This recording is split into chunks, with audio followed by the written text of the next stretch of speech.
This is Daily Blast Live. We're talking about what you're talking about. Get real. You all ready for this? Dun dun dun dun. No. Y'all, just stop. This is a sham. Welcome to DBL. Wow, Tori's talents were on display right before we started. I'm Jeff, this is Al. Hey. Tori, apparently you have good hand-eye coordination. Who knew? Spidey control. I can't really do very much of sports, but I can catch anything that's thrown to me, although right before the show I did drop a couple of things. We're gonna do a segment. Okay. And we're gonna post it. Okay. During the show, what Tori, Al, if you what feel Tori like can catch. just to throw something at Tori, let's see if she could grab it. Okay. Let's surprise us.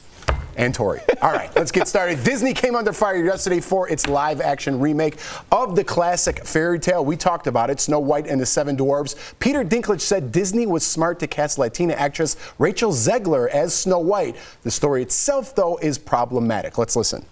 You're progressive in one way, but you're still making that backward story of seven dwarves living in a cave. What the are you doing, man?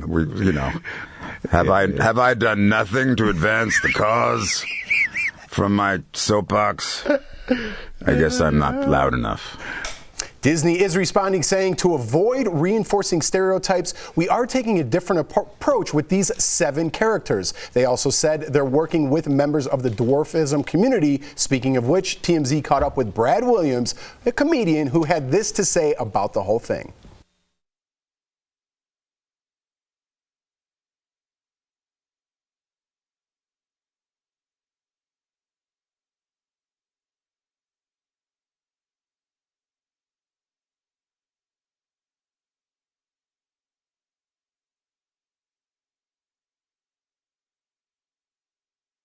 There you go. That's your homie, huh, Brad? That's my brother from another mother. I've known Brad forever. He's a great guy. The best guy you ever met. Just a really great guy. And I think you got from that clip a little bit about who he is. I mean, he's always been not only just very telling about his life story, but he makes everybody in the audience comfortable. He's like, hey, I'm a little person. Let's talk about it. Talks about it for 10 minutes, and then he goes into girlfriend material just like I would, anybody else. But it's like if there's something going on, I used to open for John Witherspoon, God rest his soul, my homie from Friday, and he would come out, do all his lines from Friday, because that's what people want to see, and then he does his act. Same with Brad. But I thought what he said was so interesting, and that he's like, let's do this thing, but do it a little bit differently. Give it a little bit of a twist that 2022 would have. That way people aren't questioning, because the story originally was a little bit weird. Ring Around the Rosie is about what? The Black Plague. Yep. Like all it was, I found out in 1938 is when this story Snow White came out. Yep. Give or take. Right. But that's how long ago it was. All that stuff was a long time ago, and we've evolved and changed as human beings. So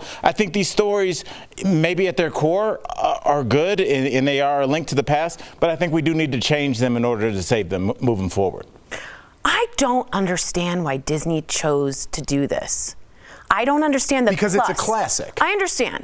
But there's so you do understand? Yes. No, I get the classic part, but there are plenty of classics to choose from. This only brings you problems. Not only because there are little people in it and the way that they are portrayed echoed stereotypes for generations, right?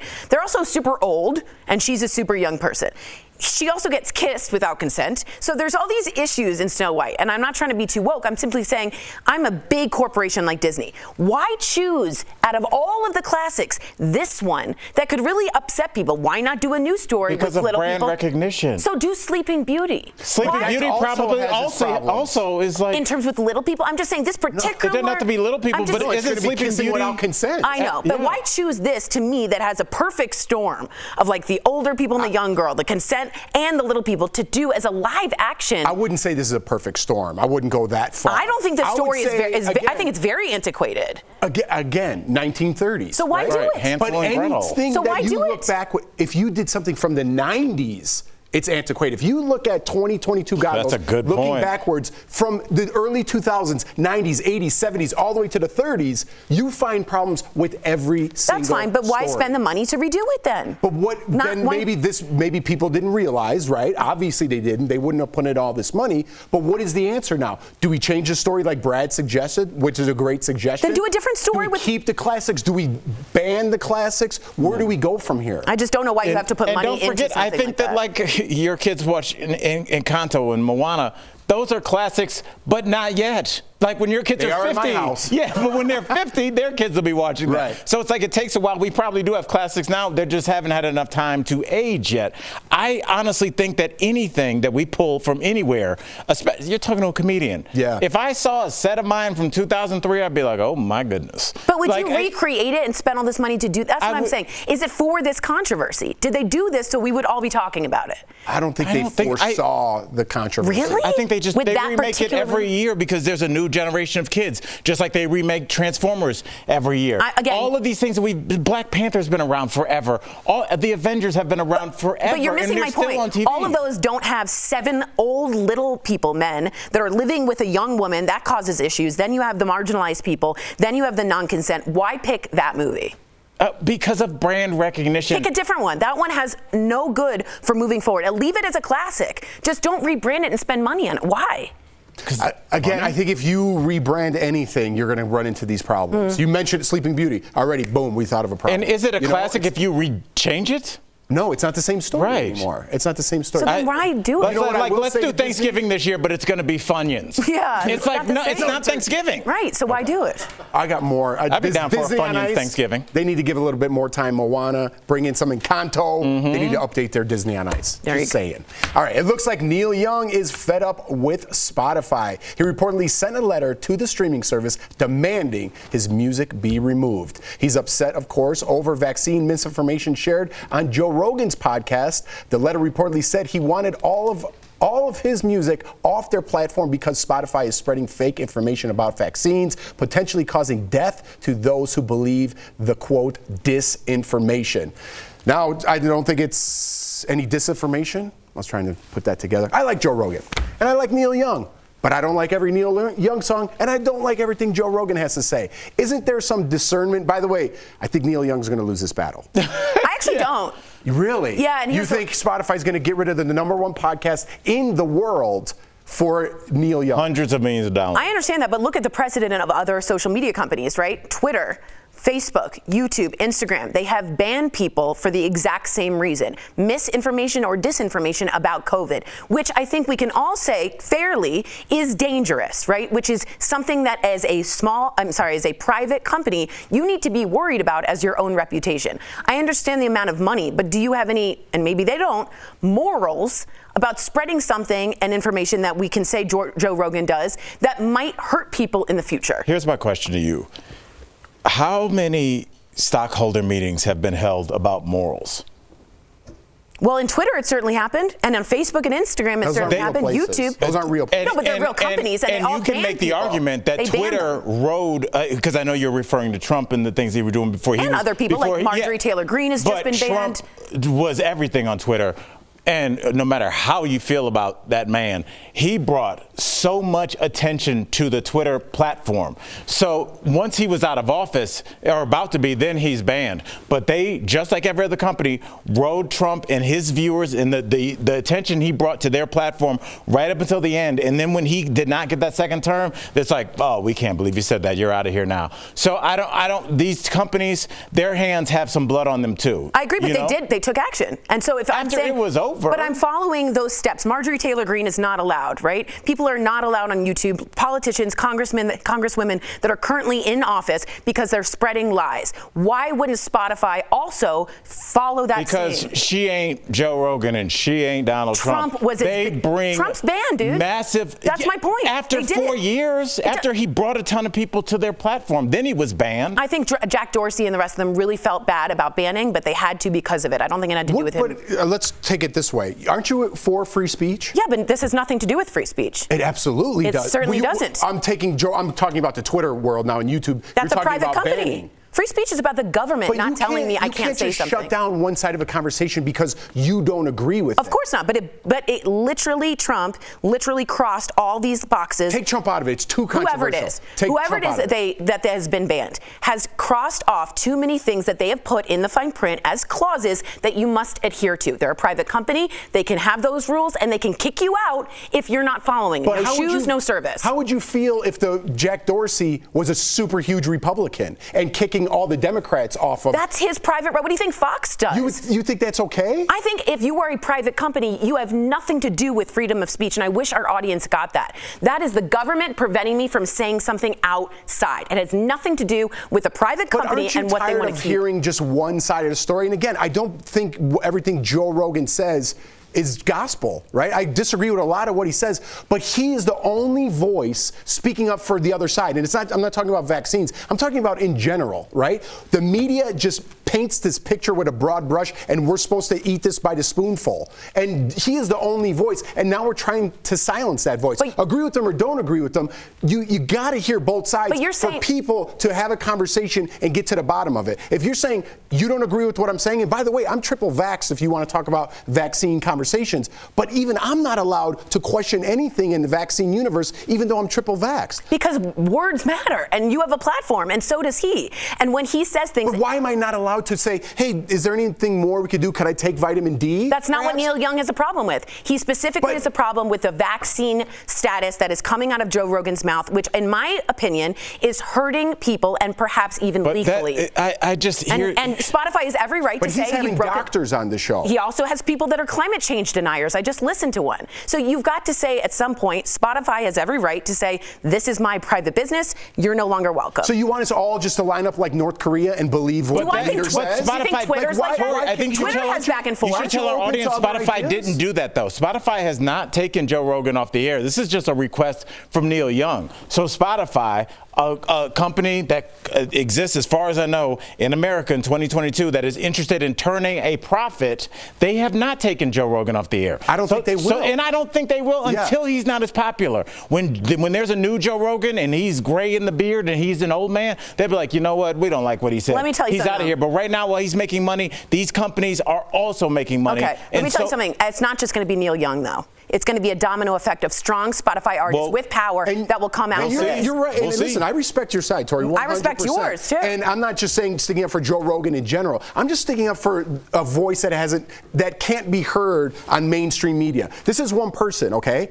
He is the #1 podcast in the world. There's a lot of Americans that think the way Joe Rogan does, but they're not allowed to express it on social media for the fact that they'll get banned. They're not allowed to speak it on television. Again, not me, I'm just saying. Because they'll lose their jobs. Because some of that is scientifically unproven and dangerous. But I'm not just saying vaccine. I'm specific about general. vaccines. In general, the booth is going to kill us. You have to march to this beat. Otherwise, you're going to lose your job. You could lose a lot of things in your life. I'm just saying, don't lie, and maybe you can keep your job. All right, we got to wrap. But that was I love that conversation. We'll be right back. Sorry, Booth. Closed captioning provided by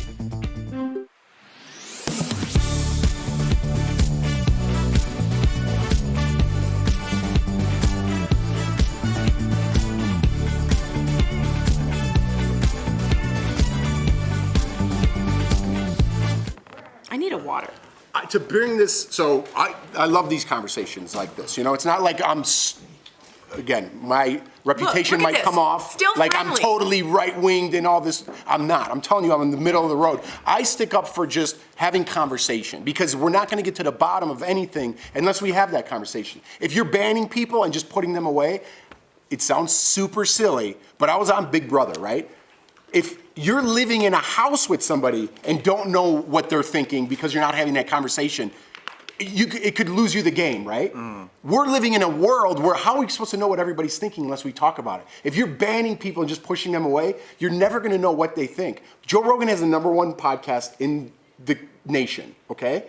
A lot of people voted for Donald Trump, half this country, but you don't hear that voice on any mainstream media. There's no right-wing podcast? I mean, I don't know. I don't listen to them. You know what I'm saying? But we don't hear that voice on mainstream media. But there's people out there that think that way. And when it comes to the voting polls, don't you think people are going to vote that way? So why aren't they allowed to share a voice? My thing is, like, I always wonder, obviously now Rogan leans more towards the right, but I don't look at him as like a right-wing He identifies podcast. as a Democrat and says he's never voted Republican in his whole life. The point is the misinformation specifically about vaccines. So he can say whatever he wants. Howard Stern was a shock jock and said a lot of things and people loved him. I'm fine with that. I love Joe Rogan on Fear Factor. But when you give misinformation and you have a platform, you have now crossed a line. But Jeff's saying he's having doctors on giving information. And I'm saying he has also crazy people on. And also, that's another thing is like doctors. Remember that doctor that came out and said that people were having demons? And drinking during his So you you can't take his word as the gospel. But when you have a show that big with that big of a platform, Spotify now has a responsibility. You're going by network rules. He's going by his own rules. I'm going by science, and he can't. 15 seconds.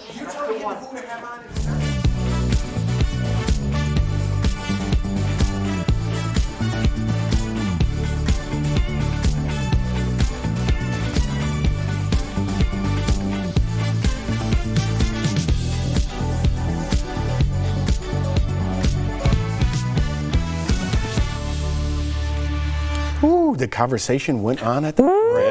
All right, let's start a new one. Welcome back. Demi Moore and Mila Kunis are starring in a new AT&T commercial together. In the spot, the women both think they've won the most admired alum at their old high school. Let's take a look. I watch so many movies. Yeah! Give it up for Anna. I had no idea that we went to the same high school. We have a lot in common. Please get off my stage. Okay. Live like a gagillionaire. Who were those women?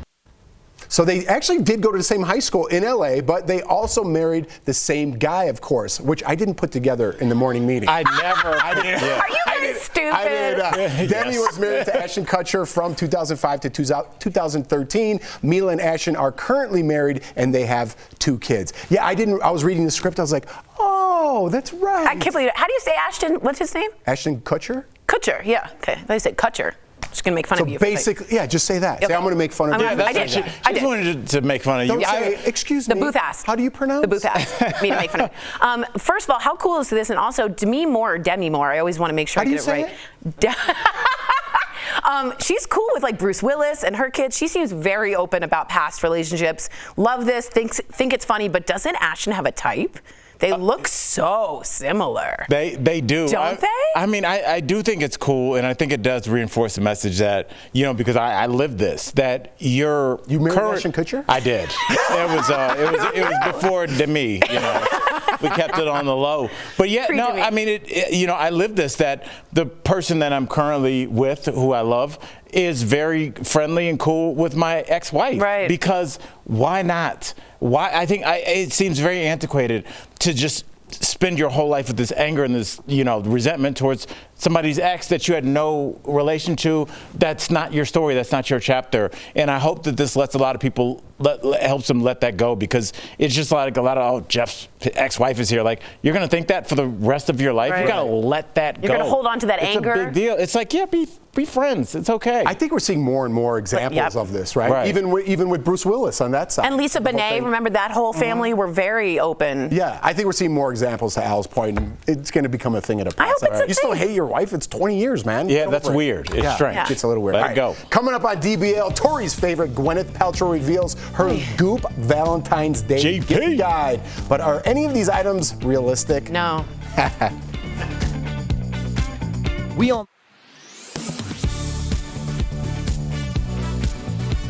Verify reported that both vaccinated and unvaccinated people can donate blood, we received a lot more questions about blood donations during the pandemic. 2 of the most popular are, do blood donation centers sort blood by vaccination status, and are blood donation centers making sure they don't put vaccinated blood in someone who doesn't want to be vaccinated? To answer those questions, we spoke to Dr. Yvette Miller, Executive Medical Officer for the American Red Cross, Kate Fry, CEO at America's Blood Centers, and Anahita Dua, vascular surgeon at Massachusetts General Hospital. Both questions revolve around the idea that vaccines are present in your blood and can be passed from person to person through a blood transfusion. But that's not true. According to vascular surgeon Anahita Dua, quote, only the antibodies generated by the individual to the vaccine are in the blood, unquote. That's the same for all vaccinations, not just COVID-19. So let's tackle the first question. Do blood donation centers sort blood by vaccination status? Miller says no. We don't separate blood into vaccinated and unvaccinated, and I don't think any blood collection organization in this country does that. And Fry agrees, adding, quote, blood donations are not classified by a donor's vaccination status, given the absence of risk for transmitting COVID-19 or possible vaccine side effects, unquote. Question 2. Are blood donation centers making sure they don't put vaccinated blood in someone who doesn't want to be vaccinated? First, blood donation centers don't give blood transfusions. Hospitals and treatment centers do. Since we verified that blood donation centers don't separate blood by vaccination status, Hospitals just don't have that information. So the answer to this question is also no. Kate Fry, CEO at America's Blood Centers, says if an unvaccinated person receives blood from someone who is vaccinated, they aren't considered vaccinated, nor are they at risk of experiencing any vaccine-related side effects. With your Verify, I'm Ariane Till.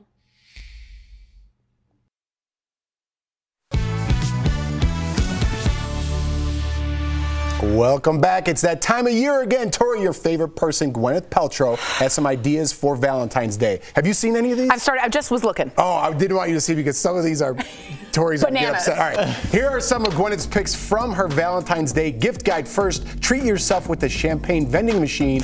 It costs $3,800. $38,000, my friend. Even more ridiculous. And get this, no champagne.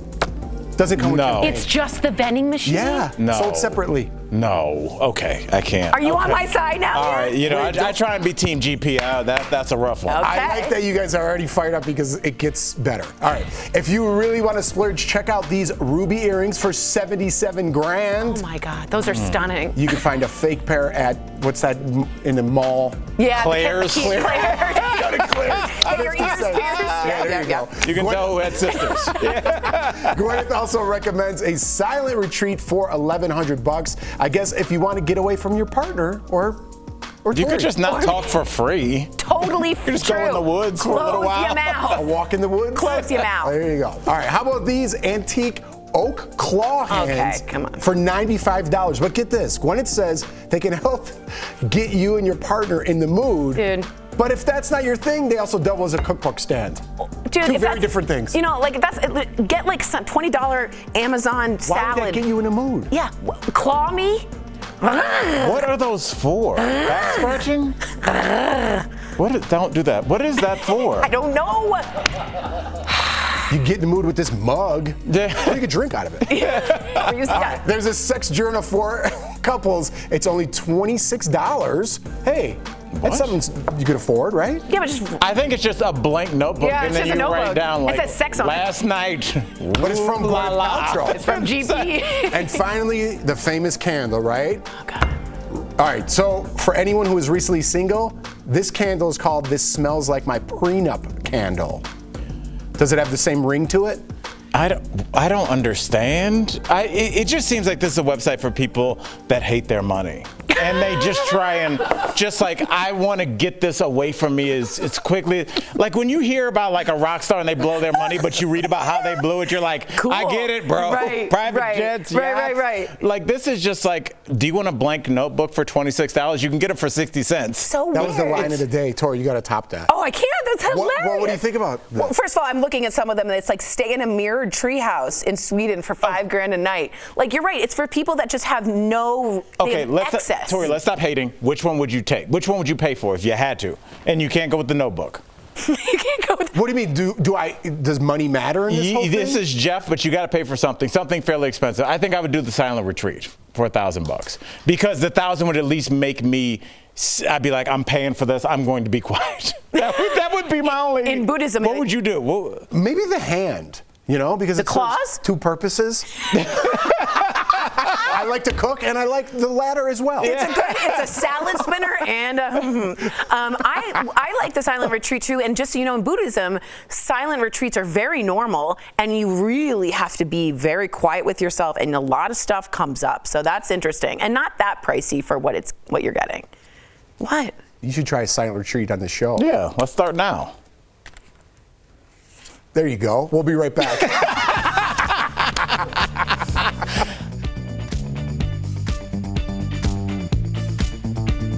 Promotional consideration is brought to you by Posts on social media claim anyone who receives more than $600 in transactions from cash apps like Venmo and PayPal will face a new tax. Now people are concerned that rent payments and dinner reimbursements sent through the apps will also be taxed. Verify viewer Tina asked, next year will I be sent a 1099 for using money apps like Venmo and Zelle after $600 worth of money has been sent to me? So is that true? Let's verify. Our sources are Steve Rosenthal, a senior fellow at the Tax Policy Center at the Urban Institute, David Super, a tax law professor at Georgetown University, and the American Rescue Act of 2021. Let's start with the current law. Individuals owe taxes on any income earned over $600, including if you're paid via app. Since 2008, Cash Apps have been required to send 1099-K forms to customers who use the apps to receive income more than $20,000 and have 200 transactions or more in a calendar year. But Steve Rosenthal says lawmakers thought that threshold was too high to successfully capture all reportable income that would help close the tax gap. Relatively few 1099-Ks were sent out.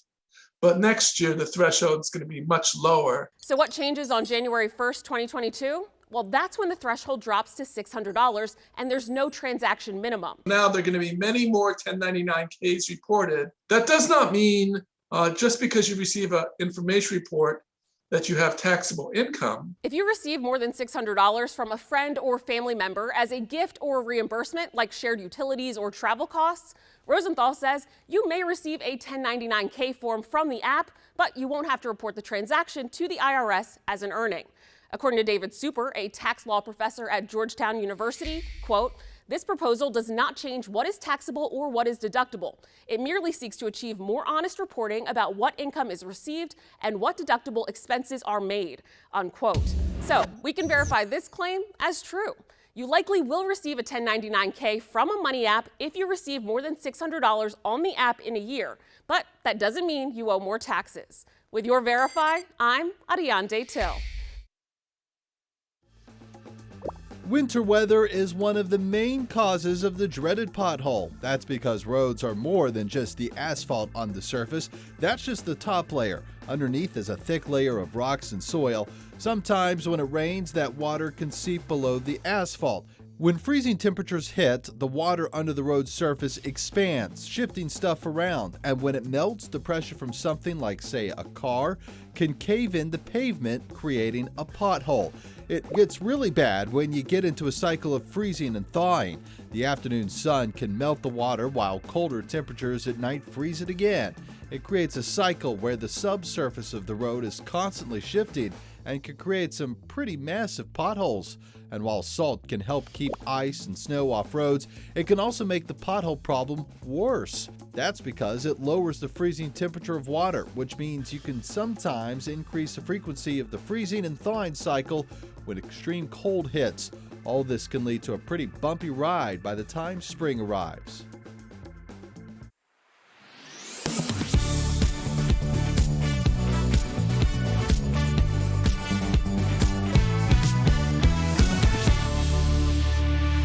Welcome back. The conversation always goes during the break. And what is another one? Okay, this one is good. It's a Home Alone 2 package. You guys ready? It's a night at the plaza, a limo tour with your own personal pizza, and a 16-scoop room service Sundae.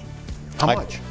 It doesn't say. Price upon request, so it's pricey. That's like when you order lobster. Forget it. I'll go with the burger. We'll see you tomorrow.